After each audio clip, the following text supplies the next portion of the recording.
Hola, queridos alumnos. Estamos de regreso nuevamente en el curso de Psicología del Deporte para entrenadores de tenis nivel 1.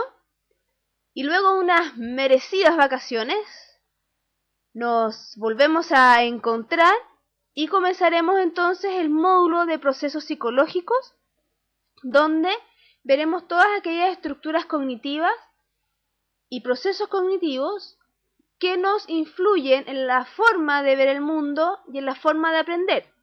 Y cómo entonces nosotros como entrenadores podemos comprender estas estructuras para ir mejorando nuestra metodología de enseñanza y así hacer, ¿verdad?, que nuestros deportistas, que nuestros tenistas puedan absorber y poner en práctica con mayor eficiencia aquellas habilidades que nosotros queremos que aprendan.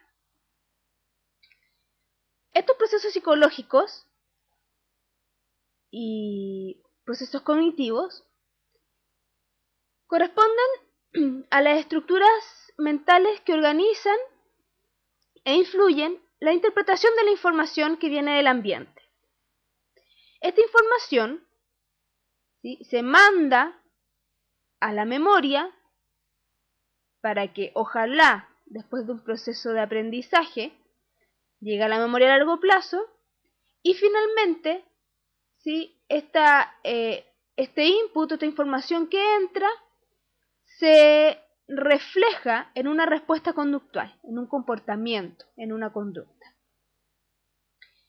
La primera parte de estos procesos son inconscientes y van facilitando la interpretación de los estímulos, y una vez que se hacen conscientes, entonces van influyendo en las conductas. Los principales procesos cognitivos de la naturaleza humana maduran de manera ordenada durante el desarrollo, y las experiencias pueden ir acelerando o retardando el momento que estos hagan su aparición, llevando finalmente al complejo proceso denominado aprendizaje. Comenzaremos entendiendo la construcción de lo que llamamos individuo.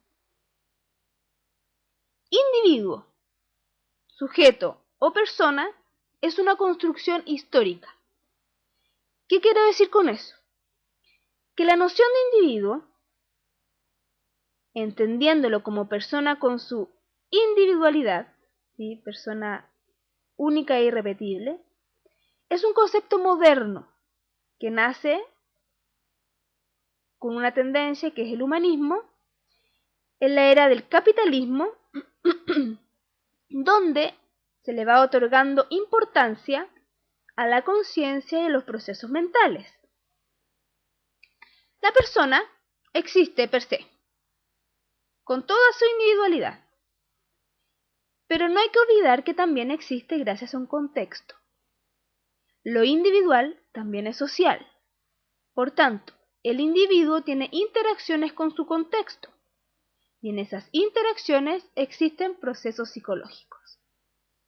Existen interacciones en cuanto a las personas que lo rodean, por ejemplo, ambiente de trabajo, en su hogar, ambiente de estudio, deporte, en este caso el tenis, ambientes de diversión y distensión, la parte emotiva, emocional, y no olvidar, ¿cierto?, la parte fisiológica, la parte de salud física. Ante esto, entonces, podemos decir que el proceso psicológico básico es la sensación. Luego viene la percepción, la conciencia y luego la imagen, todo lo cual se almacena en la memoria. Y junto con ella comienzan procesos psicológicos más complejos como el lenguaje y el pensamiento. Otra forma de interactuar que se interrelaciona con los procesos anteriores es a través del afecto, el que influye en la motivación, la confianza, el autoconcepto, entre otros. Todos estos procesos que les he mencionado son sinérgicos y se dan simultáneamente. Se separan por efectos de estudio para poder entenderlos cada uno, pero en la realidad o cuando suceden son en forma simultánea. Lo que les hablaba entonces. El proceso básico es la sensación, luego viene la percepción, de la cual se hace una imagen. Todo esto se almacena en la memoria y esto permite procesos, más complejos como el lenguaje y el pensamiento. Y todo esto está afectado por el afecto, valga la redundancia. Comenzamos entonces con la sensación.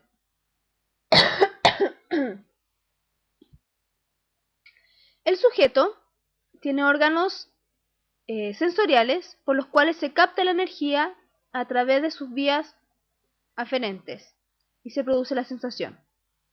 Es decir, hay un estímulo en el ambiente que tiene cierta energía, la cual es captada por ciertos órganos aferentes, es decir, órganos que pueden captar el input y luego produce la sensación. Como dice ahí, mediante la sensación, los órganos sensoriales captan información proveniente del exterior.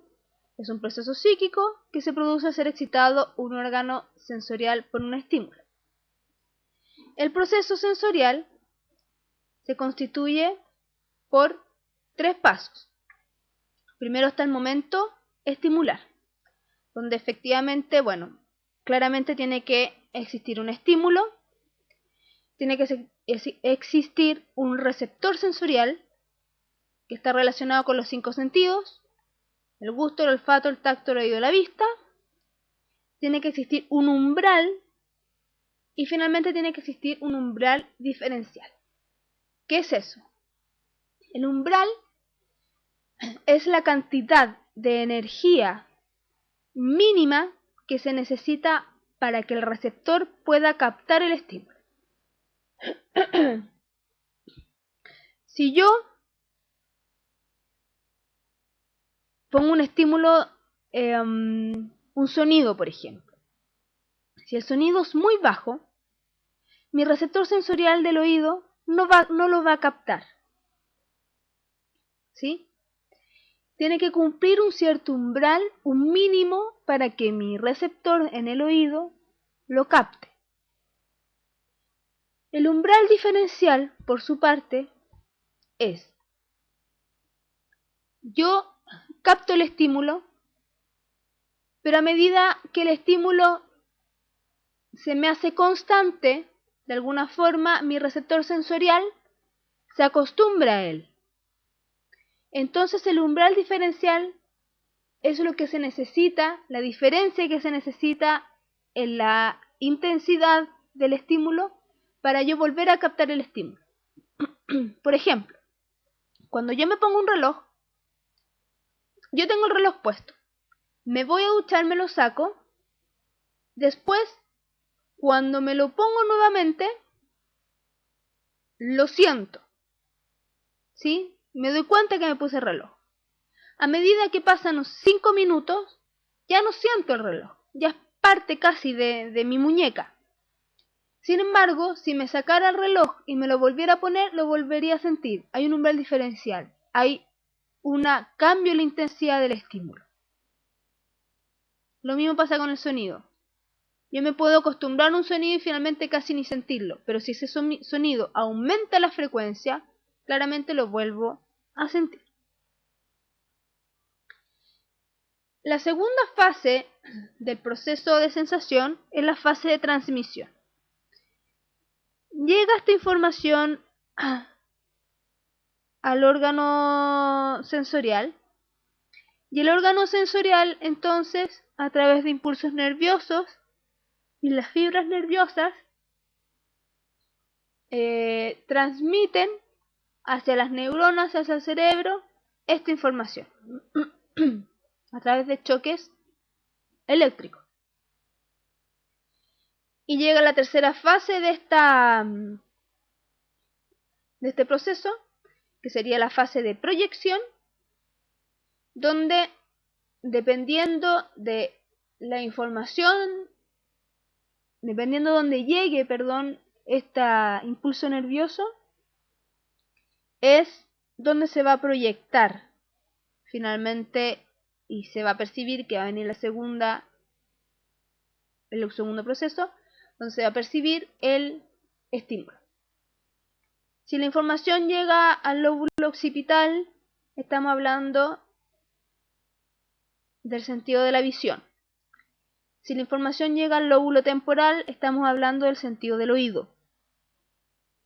Si terminan los centros inferiores, estamos hablando del sentido del olfato. Si la información o el impulso nervioso llega al lóbulo parietal, estamos hablando del gusto. Y si los impulsos nerviosos llegan al lóbulo parietal también, estamos hablando del tacto.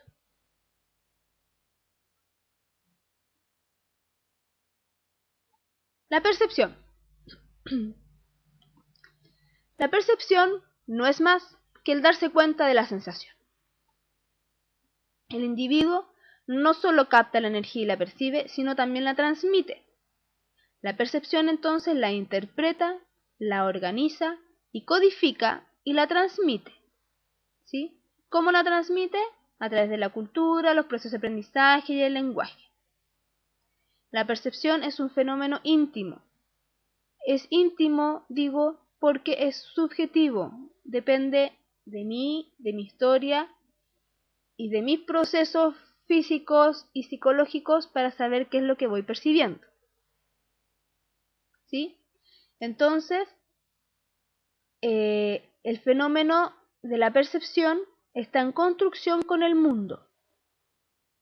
Sin percepción no hay conexión del individuo con el medio, ni tampoco hay conexión consigo mismo, porque no doy cuenta de lo que me está sucediendo a mí o lo que está sucediendo en el mundo. Es subjetiva y objetiva a la vez. Objetiva porque hay sinapsis, ¿cierto? Captación de energía, o sea, está el estímulo ahí, objetivo. Pero subjetivo porque la experiencia del individuo es distinta en cada uno de nosotros. Por lo tanto, no tenemos los mismos procesos en la interpretación, organización y codificación de lo percibido.